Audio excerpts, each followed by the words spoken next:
आइए स्टार्ट करते हैं अपना नेक्स्ट न्यूमेरिकल, जो हमारा न्यूमेरिकल नंबर 9 है। A resistor of resistance 30 ohm is connected in series with a capacitor of capacitance 79.5 microfarad across a power supply of 50 hertz and 100 volt.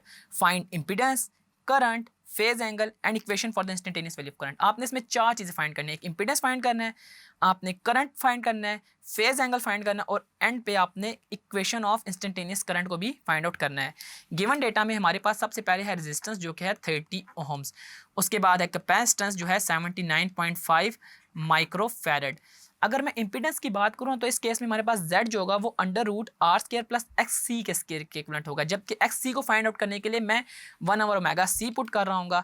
और omega यानी कि जो इसमें वो है वो हम कैसे फाइंड आउट करेंगे वो भी मैं बता लेता हूँ। इसमें हम सबसे पहले एक्स सी को फाइंड आउट करते हैं। एक्स सी क्या है मेरे पास 2 पाई एक्स सी है हमारे पास 1/ओमेगा c, या 1/ओमेगा c को मैं 1/2 पाई एफ इंटू सी भी लिख रहा हूँ। इनकी वैल्यूज़ को मैं पुट करता हूँ 1/2 इंटू 3.14, एफ की जगह मैं 50 लिख देता हूँ और सी की जो वैल्यू है वो मेरे पास है 79.5 माइक्रो की वजह से मैं 10⁻⁻6 लिखूँगा। और इनको मैं डिवाइड करता हूँ 1 divided by 2 into 3.14 into 50 into 79.5 into 10⁻⁻6। मेरे पास इसकी वैल्यू आती है 40 ओहम्स, यानी कि जो मेरे पास एक्स सी की वैल्यू आई है वो आई है 40 ओहम्स।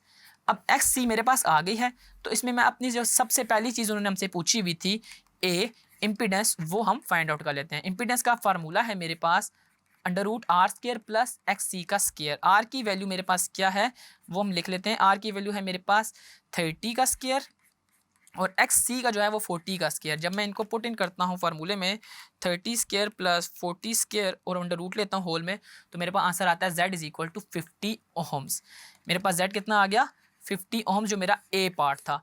अब इसका जो बी पार्ट है उसमें उसने हमसे पूछा है कि करंट को फाइंड आउट करें, और करंट हम फाइंड आउट करेंगे IRMS, और IRMS हम कैसे निकालेंगे VRMS डिवाइडेड बाय Z, और VRMS हमारे पास ऑलरेडी गिवन है जो कि हमारे पास 100 वोल्ट के इक्विवेलेंट है। ठीक है जी, तो मैं इसमें बी वाली पार्ट को सॉल्व करता हूँ। IRMS जो है वो मेरे पास VRMS ओवर Z के इक्वल है।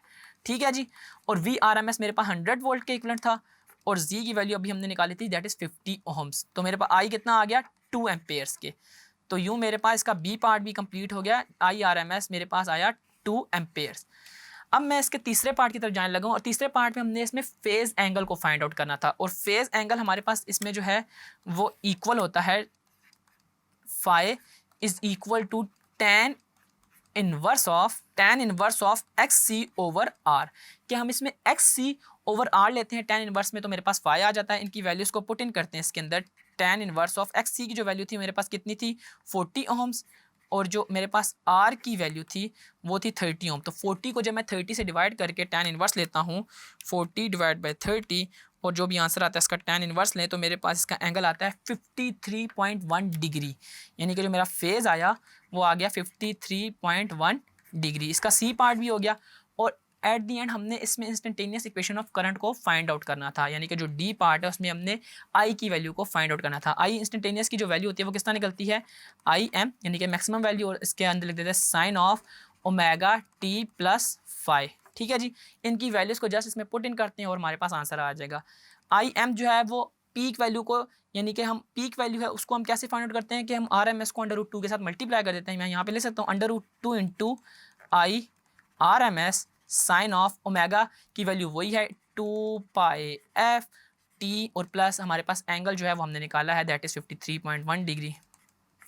इनकी वैल्यूज़ को आप चाहें तो पुट इन कर दें, अगर नहीं भी करते तो यहाँ तक भी क्वेश्चन ठीक है, लेकिन हम इनकी वैल्यूज़ को इसके अंदर पुट करके इनको कैलकुलेट कर लेते हैं।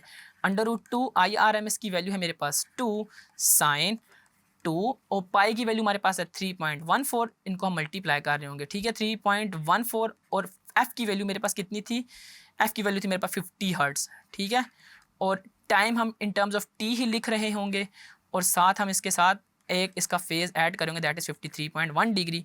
अंडर रूट 2 को जब 2 से मल्टीप्लाई करें तो ये आता है 2.8 साइन, और जब इन सारी वैल्यूज़ को मल्टीप्लाई करते हैं 2 इंटू 3.14 इंटू 50, तो ये मेरे पास आता है 314। कितना आ जाता है 314 इंटू टी प्लस 53.1 डिग्री, जो कि हमारे पास इंस्टेंटेनियस करंट की इक्वेशन थी। तो यूँ आपने देखा कि कैसे हमने इन चारों चीज़ों को फाइंड आउट किया। पहले हमने इम्पीडेंस को फाइंड आउट किया, फिर हमने करंट, और इसके अलावा हमने करंट की इंस्टेंटेनियस इक्वेशन को भी फाइंड आउट किया बाय यूजिंग डिफरेंट क्वांटिटीज, जिसमें हमारे पास एक्स सी की वैल्यू हमने निकाली थी, X C is equal to 1/ओमेगा सी। अगर आपके पास भी पेपर में क्वेश्चन आए तो आपने इसको इसी तरह स्टेप वाइज सॉल्व कर लेना है।